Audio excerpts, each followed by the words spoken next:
Hello, and thank you for tuning in.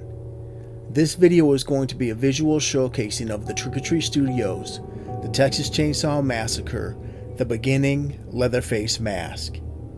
The buckle, as well as the stitching throughout the mask, has all been sculpted and painted in, although there are two Velcro attachments on the side of the mask to make it easier to take off and put on, as well as to adjust the size slightly. I hope you enjoyed this showcasing, and thank you for watching.